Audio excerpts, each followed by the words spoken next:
small story is the story of a person that came from South Dakota when they were 19 to New York, and about 20 years later started a toy store. I've had the toy store for 27 years. 27 years? Yes, this is Dinosaur Hill. We're at 306 East 9th Street. Right, you've been in this area for 27 years. I've been in the area since 1968. Really? Yep, in the same apartment. Okay. On East 10th Street, near the baths. What was your inspiration for wanting to have not just a children's store, but I love it. I just love how it's curated, as it were. I'll call it curated. It's really nice. I was a preschool teacher. Okay. And I've done artwork, and it just sort of, and I'm an inveterate reader. I read it a lot. Oh, okay. So it combined, it combined a lot of my interests. Okay. I like crafts. I've done crafts. So I have arts and crafts. I like nature. Okay. We just had these butterflies just came out of their chrysalides the other day. Oh. And that's the abandoned chrysalis, and here's the butterflies.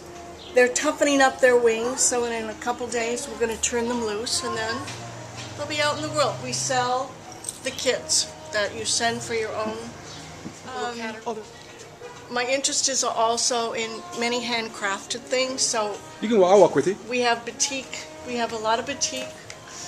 This woman's been bringing batiks to the store. What do they call it again? Batik. Batik. It's a resist method. It's actually an Indonesian word. They put wax on in this shape, then they dye it, and then they boil the wax out. So then this is left not colored. Gotcha. This woman lives in Brooklyn. She has her own store in on Atlantic Avenue. So do your supplies come from Brooklyn to suppliers as well as everywhere? Or? Brooklyn. These are made in the Bronx by a woman that does sewing at home. It's a lot of independent designers. Yeah, there are. And how do they find you? They walk in and say hello and... Yeah. This is a woman that lives on East 7th Street, makes these. That's awesome. She also designs hats. You can see a certain affinity for the placement of the flowers and stuff. And these are... This is made by a woman that is our bookkeeper. That's cute. She's our bookkeeper, and she lives on First Avenue. She's German. She started knitting and crocheting, probably, I think they started in first grade or kindergarten. She can sit in the theater and have a scarf over her lap and knit and get a hat by the end of the show. I mean, she just has lots of games. What's it like to raise a family in New York, from what you've been told? Say that again? You're from South Dakota. I'm from Detroit. Right. So I know raising a family is different. Just curious as to... People that raise families here seem to feel that their kids get to know all about people, and they like all the possibilities for the kids, and that's there's all kinds of levels of income and education, and kids get exposed to all that, and I think they learn how to move among many different kinds of people in a really wonderful way.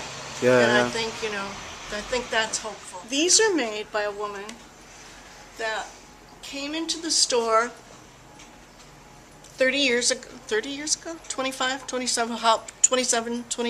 ago, and she'd made these little sweater vests with cable stitching, and she's a Brit, and she would knit one in a day and bring it in.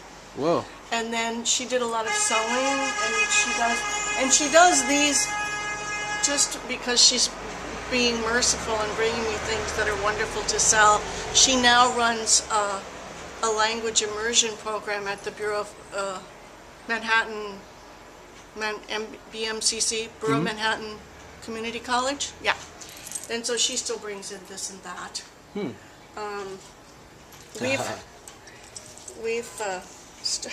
We just found these, and I think they're very funny because there's all different That's cool. colors, and they all have different facial expressions. Which I think is, some really silly ones and some very serious ones.